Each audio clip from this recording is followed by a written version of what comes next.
बिस्मिल्लाहिर्रहमानिर्रहीम अस्सलाम वालेकुम। मैं उम्मीद करती हूँ आप सब बिल्कुल ठीक होंगे और दुआ करती हूँ अल्लाह ताला आपके ज़ायक़ों में और दस्तरखान में ढेरों बरकतें अता फरमाए, आमीन। Welcome back to my Faizan kitchen. तो आज अपनी किचन क्वींस के लिए ना बहुत ही ज़बरदस्त चिकन महारानी की रेसिपी लेकर आई हूँ। तो सबसे पहले तो कमेंट्स में ज़रा रोशनी डालें, मुग़ल जो है ये मुगलिया वाले मुग़ल होते हैं या मुग़लाई कोई लफ्ज़ है या वैसे ही बातें बनी हुई हैं। तो चलें जी, इस रेसिपी को जल्दी से बनाना हम स्टार्ट करते हैं। मेरे पास जो है 1.5 kg ये चिकन है, जिसमें एक फुल चिकन है और एक बोनलेस है।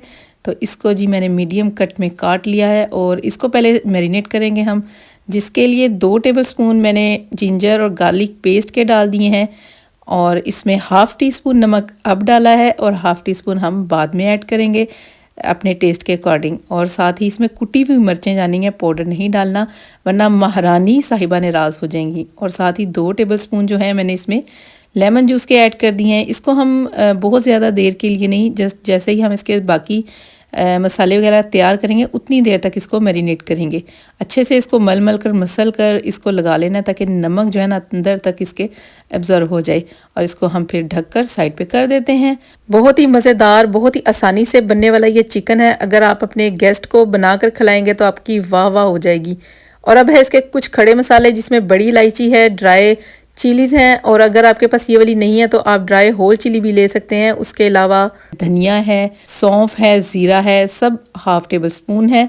तो इसको हम पहले थोड़ा सा रोस्ट कर लेंगे तकरीबन 1-1.5 मिनट के लिए लो मीडियम फ्लेम पे। बहुत अच्छे से ये हल्का सा रोस्ट हो गया और साथ ही इसमें मैं तकरीबन 8 से 9 अदद जो है लौंग है वो ऐड कर दी हैं। इनको भी हम थोड़ी देर के लिए रोस्ट करेंगे क्योंकि ये थोड़े से सेंसिटिव होते हैं, इसलिए ज़्यादा रोस्ट इनको नहीं करेंगे। तो बस इधर मैंने इसको चॉपर में ऐड कर दिया, इसको हम ग्राइंड कर लेंगे। अच्छा, इसको इधर हमने बिल्कुल पाउडर नहीं बनाना, दरदरा सा ही रखना है क्योंकि हम मुगलाई चिकन महारानी बनाने जा रहे हैं तो जिसमें बहुत कम मसाले जाते हैं। ना ही इसमें टमाटर ऐड होंगे, ना ही अनियन ऐड होंगे और ना ही कोई रेड मसाला जाएगा। अभी हमारा ये मसाला भी अच्छे से ग्राइंड हो गया और बहुत प्यारी सी स्मेल आ रही है। तो चलें इसको प्लेट में निकाल लेते हैं। और जैसा कि आप वीडियो में भी देख सकते हैं कि इसको मैंने बिल्कुल बारीक नहीं किया, इसको दरदरा सा मोटा सा ही रहने दिया है। तो बस इतना हमारे लिए काफ़ी और हमें यही चाहिए। अब मज़ीद इसमें 3 चीज़ें जाएंगी, ½ टीस्पून जायफल पाउडर, जावित्री पाउडर और हरी इलायची पाउडर डालकर इसको भी अच्छे से मिक्स कर लेंगे और इसको भी हम कर देंगे साइड पे। और एक और मज़ेदार सी अमेजिंग सी इसकी पेस्ट तैयार कर लेते हैं, जिसके लिए मैंने ले ली हैं 5 से 6 अदद हरी मिर्चें या आप जितना स्पाइसी रखना चाहें, और 1/4 कप काजू का ले लिया है। आप चाहें तो इधर बादाम भी ऐड कर सकते हैं या काजू स्किप करके खाली बादामों की पेस्ट बना सकते हैं। इतना सा दूध इसमें ऐड कर लेंगे कि अच्छी सी पेस्ट बन जाए। पेस्ट हमारी बनकर तैयार हो गई है तो इसको भी हम सेपरेट बाउल में निकाल लेते हैं। और ये मुगलाई खानों की ना स्पेशलिटी है। चलें जी, एक और स्पेशलिटी, हम इस रेसिपी को पित्तल की कली वाली कढ़ाई में बनाएंगे। जैसा कि ये कली वाले बर्तन सदियों से मुगलिया रवायात का हिस्सा रही हैं और आज भी अगर मुगलाई खानों का जिक्र हो तो पित्तल के बर्तन ही जहन में आते हैं। ऑयल हमारा अच्छे से गर्म हो गया और साथ ही मैंने इसमें चिकन को भी ऐड कर दिया है। 6 से 7 मिनट तक हम इधर चिकन को अच्छे से पकाएंगे। उससे पहले हम इसको अच्छे से मिक्स कर देंगे। उसके बाद हमने इसको कवर कर देना है। इतने में ये हो जाएगा हाफ टेंडर। चलें जी, मैंने इसको कवर कर दिया है। और अगर रेसिपी अच्छी लग रही है तो जल्दी से वीडियो को भी लाइक कर दें। चैनल पे नए हैं तो काइंडली चैनल को सब्सक्राइब कर दें और कमेंट सेक्शन में अपना फीडबैक ज़रूर दिया करें। आपका फीडबैक बहुत अच्छा लगता है पढ़कर और आप कमेंट सेक्शन में अपनी फरमाइश भी कर सकते हैं। और इतने में हमारा चिकन भी अच्छे से टेंडर हो गया है। इधर मैंने 1 कप जो है दही का ऐड कर दिया है। दही में इस टाइम पे पानी बिल्कुल भी नहीं होना चाहिए। इधर फ्लेम को बिल्कुल हाई पे रखना है।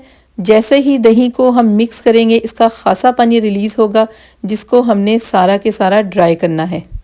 मैंने कोशिश की है कि इसको उन चीज़ों से बनाया जाए जो बहुत आसानी से मेरी किचन महारानियों के किचन में मौजूद हो। इसमें हम कोई क्रीम वगैरह यूज़ नहीं करेंगे, जो अमूमन हमारे घर पे चीज़ें मौजूद होती हैं उसी से हम इसको बनाएंगे। तो देखें, इधर दही का पानी बहुत ज़्यादा रिलीज़ हुआ है और काफ़ी हद तक टेंडर हो गया। अब जो मसाला हमने रोस्ट करके ग्राइंड किया था इस टाइम पे हमने वो ऐड कर देना है। मसाला ऐड करने के बाद मज़ीद इसकी 5 से 6 मिनट तक हम बुनाई करेंगे। फ्लेम को हम हाई पे रखेंगे क्योंकि दही का जो पानी रिलीज़ हुआ है वो सारा हमने ड्राई करना है और जैसे जैसे ये ड्राई होगा इसी से ग्रेवी बनेगी और जो मसाला हमने ऐड किया है वो ग्रेवी में अच्छे से एब्जॉर्व हो जाएगा। तो आप देख सकते हैं कि मैं थोड़ा सा मुश्किल से इसे मिक्स कर रही हूँ क्योंकि चिकन की क्वांटिटी जो है ज़्यादा है और कढ़ाई मेरे पास छोटी है तो मैंने कढ़ाई यही यूज़ करनी थी। आप कोशिश करें या तो चिकन कम कर लें या फिर कढ़ाई बड़ी ले लें। इसको मैंने कवर कर दिया है 5 से 6 मिनट के लिए और बीच में इसको हिलाते रहेंगे कि ये नीचे नहीं लगे। चिकन में जो कसर रहती थी वो दही के पानी में पूरी हो जाएगी, अच्छे से टेंडर हो जाएगा। तो देखें ये बहुत ही अच्छा सा अब चिकन जो है ना हमारा ऑलमोस्ट डन हो गया है। बस अब जैसे ही दही का पानी ड्राई होगा तो हम इसमें मज़ीद जो पेस्ट बना कर रखी थी वो ऐड कर देंगे। तो आप देख सकते हैं कि कितनी जल्दी ये मज़ेदार सा चिकन बनकर तैयार होता है और उसका कलर देखें बहुत ही अमेजिंग क्रीमी सा कलर आया है। स्पेशली बच्चे ऐसी ग्रेवी को और कढ़ाई को, वाइट कौरमे को बहुत ज़्यादा पसंद करते हैं। आप में से कितनों के बच्चे हैं जो वाइट ग्रेवी को पसंद करते हैं? मेरे बच्चे तो बहुत पसंद करते हैं, स्पेशली बटर चिकन और वाइट कढ़ाई को। तो देखें इधर ऑयल जो है बिल्कुल सेपरेट हो गया है, दही का जितना पानी था सब ड्राई हो गया है, चिकन हमारा टोटल टेंडर हो गया है।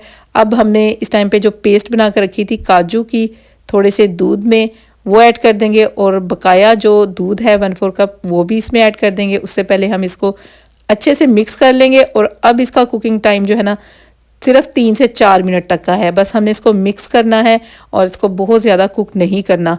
इस टाइम फ्लेम को हम लो पे रखेंगे और इसको लगातार हिलाते रहेंगे क्योंकि जो हमने काजू पेस्ट ऐड की है तो वो नीचे बहुत जल्दी लग जाती है। और इसको बस मिक्स करेंगे और साथ में जो हमने दूध रखा था 1 कप उसमें से थोड़ा सा हमने इस्तेमाल कर लिया था पेस्ट बनाने के लिए, तो इस टाइम पे वो डाल देंगे।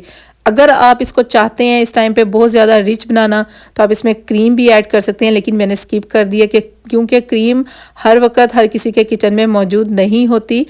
तो जो काजू पेस्ट हमने बनाकर ऐड की है वो क्रीम की कसर जो है पूरी कर देगी। हमने जो दूध डाला था साथ उसकी कंसिस्टेंसी बहुत ही ज़बरदस्त बन गई है। तो आप देख सकते हैं कि ये कितनी मज़े की होगी और इसका ऑयल भी सारा ऊपर आना शुरू हो गया। इसको मज़ीद हम फ्लेम ऑफ कर कर थोड़ी देर के लिए कवर करेंगे, इसका सारा ऑयल ऊपर आ जाए। चलें जी इसकी फ़ाइनल लुक देखते हैं। और सर्व करने के लिए तो इसको किसी बॉल में निकालने की ज़रूरत नहीं क्योंकि ये ऐसे ही सर्व की जाएगी। अक्सर आपने रेस्टोरेंट वगैरह में भी देखा होगा कि पीतल की छोटी छोटी मटकियाँ होती हैं, कढ़ाई होती हैं जिसमें मुगलाई जो डिशेस होती हैं वो सर्व की जाती हैं, बहुत ही प्यारी लगती हैं। तो मैं भी इसको इसी में सर्व करूँगी। तो आप देख सकते हैं इसकी साइड्स मैंने अच्छे से क्लीन कर दी हैं। अब ये कुछ गार्निशिंग की चीज़ें हैं। 1 टेबल स्पून कसूरी मेथी है और 2 अदद हरी मिर्चें हैं जिनको सेंटर में से काट लिया है। कसूरी मेथी को आप कुकिंग टाइम पे भी ऐड कर सकते हैं। मैंने इसको दोबारा से थोड़ा सा गर्म करना है और इसी से रिलेटेड एक अच्छी सी टिप्स शेयर करती चलूँ कि जब आपके घर में कोई दावत वगैरह हो, आप 2-3 डिशेस ऐसे ही किसी बर्तन में सर्व करने जा रहे हो तो अपने ओवन को प्री हीट कर कर सारी डिशेस को उसके अंदर रखते हैं, वो दोबारा से फ्रेश हो जाएंगी, अच्छे से गर्म हो जाएंगी और आपको उनको बार बार चेक भी नहीं करना पड़ेगा। चलें इसके साथ ही मैं चाहूँगी इजाज़त। मुझे उम्मीद है कि आपको ये रेसिपी अच्छी लगी होगी। फीडबैक देना मत भूलिएगा, दुआ में याद रखिएगा। Thanks for watching video. मिलेंगे नेक्स्ट वीडियो में अच्छी सी रेसिपी के साथ। टेक केयर, अल्लाह हाफिज़।